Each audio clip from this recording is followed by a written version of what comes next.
the rulers, how they had used their intelligence and the diplomatic effort, and that how the modern days, the world, the nation across the world, they are using the diplomacy and foreign policy as well as intelligence in the functioning of their governments.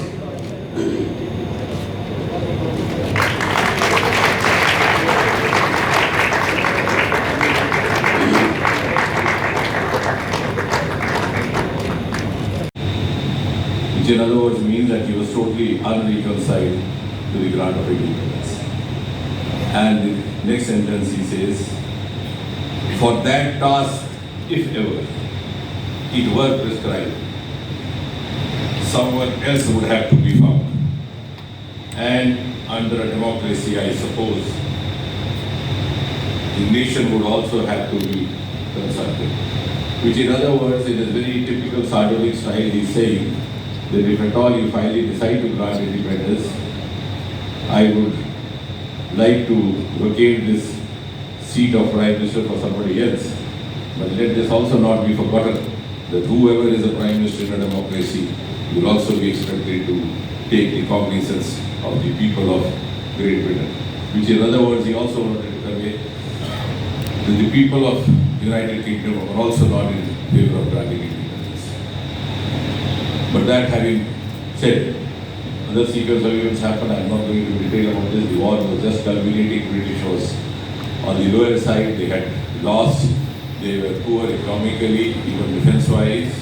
If we go into that, because this is a subject which will take a whole day, a number of sessions devoted to different aspects of it. But cutting short the long story, ultimately, the government in London reconciled to the grant of independence. They also believed that it was difficult for them to maintain India for long. The food scarcity had happened. There was a huge Bengal famine in 1945. The food grains were not reaching India.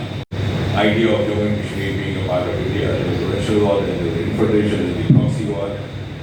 And then the civil military deployment, which again, you see how far-reaching implications and contradictory situations arose out of this.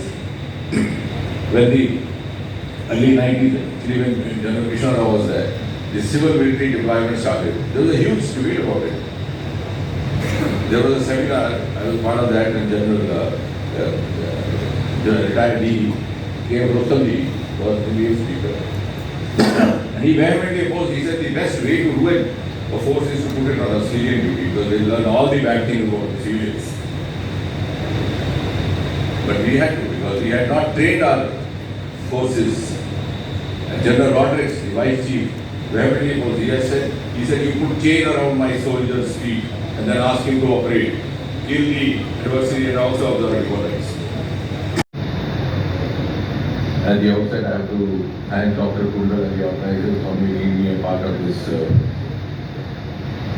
thought-provoking session. When we talk of accession, because the subject is accession of Jammu and Kashmir. When we talk of accession of Jammu and Kashmir to the rest of India, and I shall try not to be repetitive and try to dwell on some of the aspects which are lesser talked about or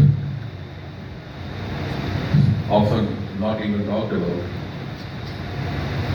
It's important to build up a perspective by following the trail, the sequence of events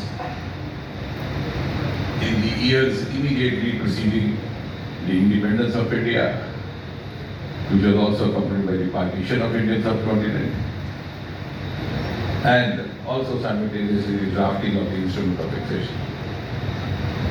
And thereafter, the implications of this accession having been accomplished. So if you follow the academic context of it, the nodal event in this entire sequence of events is the partition of the Indian subcontinent.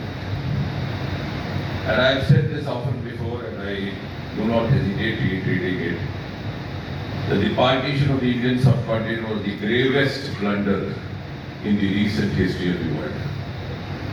whether we admit it or not, whether we feel shy of saying so.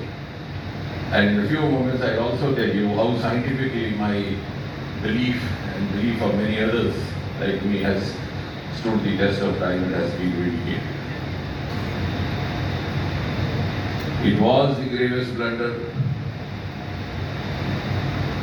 in the recent history of the world, as I said, and more so, the brunt of it had to be borne by the Southeast Asia.